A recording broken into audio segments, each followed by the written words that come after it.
Carlos Isu with ESPN Los Angeles. Glad to be joined with my sidekick, the main man, Dr. Alan Beyer of the Hoag Orthopedic Institute.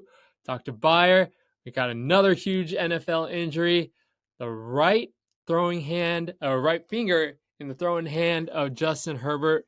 Justin Herbert, the Chargers quarterback, now out for the season. Yes, Carlo. Needless to say, second hand injury for Justin this season. First one was on his left non throwing hand. That was actually a little bit of an open fracture. That actually pierced the skin, but he was able to play. This is his throwing hand, index finger. This is with the amount of time left in the season and where the Chargers are sitting. This is a fix it, which I heard got done today. I don't have any of the details of that surgery in terms of whether it was pins or screws or whatever, but clearly I think his season is over.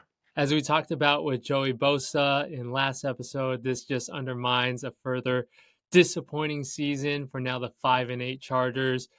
With Justin Herbert now being placed on injured reserve, it's now Easton Stick's first career start Thursday against the Raiders. But Dr. Bai, I'm curious, when you think about an injury to the right index finger, how does that affect the grip of the ball for Justin Herbert?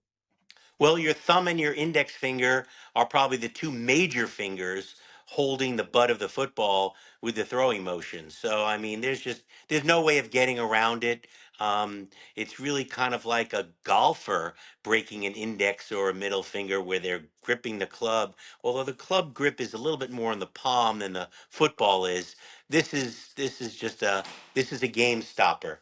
How long would you expect a recovery to be? Typically 4 to 6 weeks. The worst part isn't going to be throwing the ball; it's taking the snap, because that's when you get the impact of the ball against the finger that's injured. So that's actually probably a little slower to be able to do comfortably than actually throwing the ball. And you probably, when he first comes back, if he was going to come back this season, you'd see him first come back.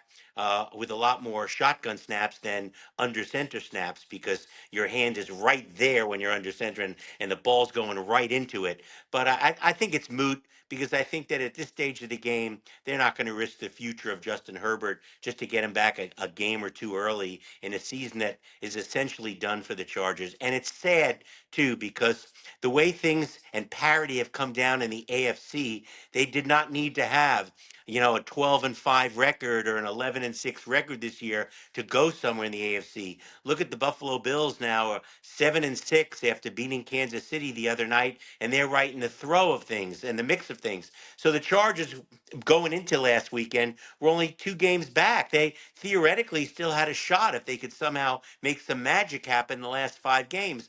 But now I think that point is moot, and we're going to see who survives in the AFC without him.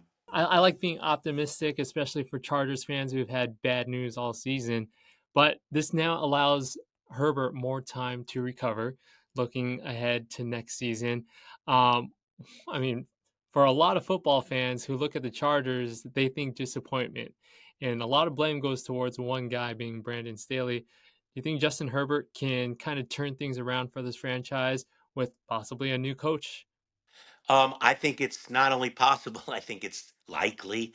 I think Justin Herbert is an extremely qualified quarterback, and I think that this is a relatively minor injury that he'll rehabilitate from and be just as good as he was prior to the injury. It's not one of those Aaron Rodgers Achilles tendon kind of things where you go, will he be the same player? He'll be the same player. I think that he needs a different coaching scheme, and he needs a coaching scheme also where he doesn't have to score 45 points every week, because the defense is able to stop the other team from scoring 45 points every week. Like you mentioned, Justin Herbert is not like Aaron Rodgers. Herbert is closer to, he's only 25 years old. So he has a long career ahead of him. And it's been successful so far in his career. Now, would you expect any sort of setback in the long run with this kind of injury? No, I think this is an injury that once you're over it, you're over it. You're as good as you were, and it's not going to be an issue. Let's change gears. We talked about Shohei Ohtani in many of the few opening episodes of The Road to Recovery. Otani is now a Dodger. Not only a Dodger, he's a Dodger with the largest sports contract in North American history, 10 years, $700 million. Yes, he shook up the whole world, the financial world, the sports world, the banking world, by deferring $680 million to the back end of his whole deal. But Dr. Beyer, you see $700 million. We're talking about a two-way superstar who is also coming off a second quote unquote elbow surgery, right? Well, an elbow injury in a pitcher is a lot different than than a finger fracture in an NFL quarterback. Okay. Um, First of all, I have to say that the one thing that Shohei Ohtani is going to be responsible for is me eating a lot of crow, because I was the one who was out there this whole time saying there's no way somebody's going to risk dollars as big as 500 million when they were only talking 500 million. There's no way a GM in today's times is going to risk $500 million on the fact that will this player be able to come back to being a two-way player? We know he'll be able to hit, but you don't pay $700 million for a designated hitter. Although I have to say the concept of seeing him and Mookie Betts and Freddie Freeman in the same lineup is really quite exciting. Um, I just was blown away. It came across live while I was on the air on Doctor in the Dugout on Saturday. I actually broke into my show to break the breaking news because it just so stunned me that I couldn't go on with what I was talking about at that time. Um, and this whole way that it's being paid out with $2 million a year for 10 years and deferring $68 million a year for 10 years without an inflator built in, without any kind of performance guarantees or ability to perform built in. So theoretically, if I read what I've read so far correctly, even if he is unable to come back and pitch, he's still going to be getting that boatload of money. So I'm still gobsmacked by it. I toyed with the idea when I was laying around thinking about it. I said, why didn't they just give him a little piece of the team? Instead of risking and tying up that much money for so long, you've already got Magic Johnson who's got a piece. Shohei is what the heck? He tie in that Asian community forever if he was a part owner of the team. I think Dodger fans have loved him enough already, and he hasn't even taken one at bat for this team, especially after that contract deferment.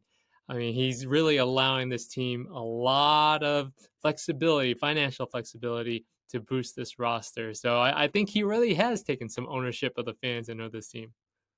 Well, I think so. I think he was a fan of Southern California. I think that was a large part of why he chose the Dodgers, in addition to obviously what they were willing to offer him. I'm sure the Angels' offer was nowhere near 700 million. It was probably more of a short-term deal. But I think that he loves it here. He's made a lot of friends here, and the fans have connected with him here. And I think it's great for LA. I think it's great for the Dodgers. I think it's great for baseball because everybody's going to be pulling for him now to come back. And I can't think of a single negative except to the Dodgers balance sheet. Yeah, Shohei Ohtani's dream of being a Dodger, as you mentioned when he was young, has come true. Dodgers fans' dreams have now come true, where they get to put on a blue and white jersey with Ohtani in the back. And Dr. Beyer, my dream has come true with another episode of The Road to Recovery. So, Dr. Beyer, thanks a lot again for having us and having you share your wisdom about the injuries to both Justin Herbert and the recovery for Shohei Ohtani. Happy to be here, and be sure and tune in Saturday, 12 noon, Doctor in the Dugout on LA Angels AM 830 radio. We'll be there Saturday, as always, and through the wintertime.